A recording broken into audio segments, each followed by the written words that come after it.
Udah Bu. Ya, silakan duduk.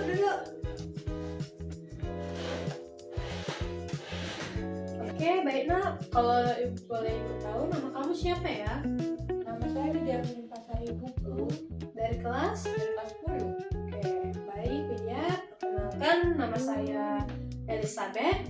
Saya sebagai konselor yang akan mendampingi kamu dalam sesi kita hari ini ya. Kamu bisa memanggil saya Ibu. Ibu bertanya, bagaimana kabarmu hari ini? Apa ada hal khusus yang sedang kamu rasakan? Main capek sih Bu, karena semalam saya susah sekali tidur. Oke. Sebelum kita lanjut ya, di sini saya akan menjelaskan sedikit. Dalam konseling kita ini, kita akan ngobrol tentang apa saja yang kamu alami, apa penyebabnya, dan bagaimana kita bisa menemukan solusi yang paling cocok untuk kamu. Apapun yang kamu ceritakan di sini itu semua bersifat rahasia ya. Jadi kamu boleh merasa aman untuk cerita jujur saja kepada saya. Baik Bu. Oke. Nah, jadi kita akan di tahap konseling ini, saya ingin bertanya, menurut Widya itu apa yang membuat kamu memutuskan untuk datang ke ruang konseling hari ini? Ada sesuatu yang ingin kamu perbaiki atau ada yang kamu ingin cari jawaban? Iya Bu, saya udah merasa pakai HP itu terlalu lama. Jadi orang tua itu sering kali marah sama saya.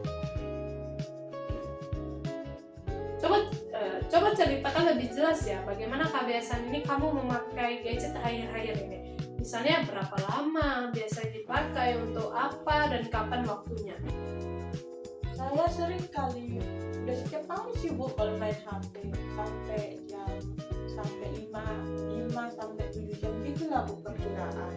Kadang lebih, biasanya main game, terus TikTok, sama ada aplikasi lainnya seperti Instagram gitu Bu, paling parah kalau malam.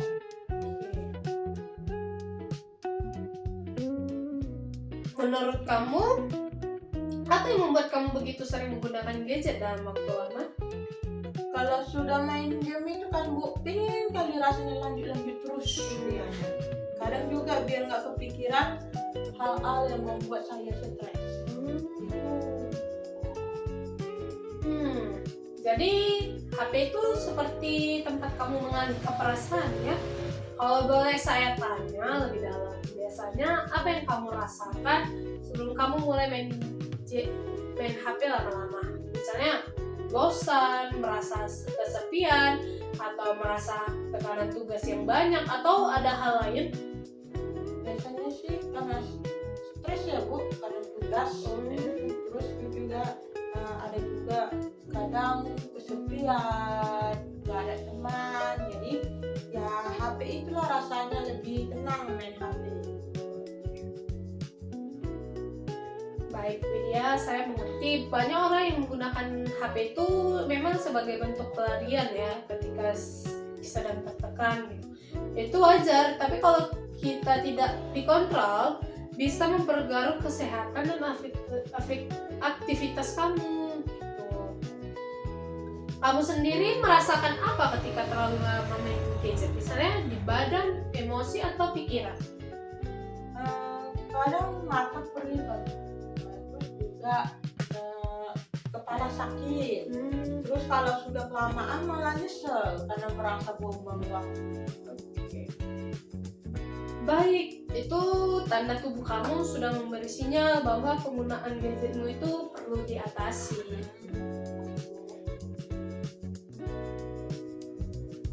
Nah, jadi Widya, kita coba pikirkan ya beberapa cara yang bisa membantu kamu. Nanti kamu pilih mana yang paling cocok. Oke, misalnya solusi untuk kamu itu yang pertama itu membuat jadwal penggunaan HP atau gadget ya. Misalnya kita bisa mulai dengan membuat jadwal harian, misalnya 1 jam setelah pulang sekolah, 1 jam setelah belajar, atau malam. Sisanya HP disimpan di tempat tertentu. Nah, yang kedua itu mengganti kegiatan dengan aktivitas positif. Misalnya sebelum tidur mungkin kamu bisa ganti aktivitas dengan membaca atau stretching atau melakukan hobi ringan yang tidak memakai HP. Nah, yang ketiga itu ada membatasi aplikasi tertentu. Di sini kamu juga bisa pakai fitur digital well-being untuk membatasi durasi TikTok atau game. Nah, terus ada juga solusi teknik self control sederhana, di mana kamu memakai teknik ini misalnya 5 menit jeda, di mana ketika kamu ingin main HP lama-lama, kamu berhenti sebentar, tarik nafas dan tanyakan, ini benar-benar penting atau hanya kebiasaan? Nah, solusi yang terakhir itu ada melibatkan orang tua, tidak perlu. Jadi di sini kalau kamu merasa butuh bantuan dari rumah, saya bisa bantu komunikasi pada orang tua kamu supaya mereka mendukung kamu, bukan memarahi kamu. Baik Bu, saya mau coba, terutama yang jadwal itu. Oke. Nah, bagus. Kita mulai dari yang paling mudah dulu ya. Jadi untuk Widya, kamu bisa untuk melakukan jadwal-jadwal itu kalau bisa mencatat atau dari usaha kamu sendiri untuk berubah supaya tidak bermain HP terus gitu. Terus supaya kita bisa tidak terlalu kecanduan dengan gadget, karena zaman sekarang itu memang gadget itu hal-hal yang kita butuhkan ada semua di situ, membuat senang, membuat kayak mengalihkan pemikiran. Jadi kalau bisa kita membatasi gadget itu dengan jadwal-jadwal yang saya bilang ya. Dan sekianlah konseling kita hari ini. Nah, nanti kalau kita bertemu lagi minggu depan, saya ini mau melihat perkembangan kamu nih, apa kamu masih kecanduan atau kamu masih kayak mengeluh tidak bisa lepas dari HP, atau kamu bisa untuk mengubah diri kamu tidak kecanduan HP ya. Coba catat perubahan penggunaan gadget setiap hari. Kalau ada kendala, kamu bisa ceritakan, kita cari cara yang lebih sesuai ya Widya. Baik Bu, saya akan coba. Dan terima kasih untuk kamu karena sudah terbuka di hari ini.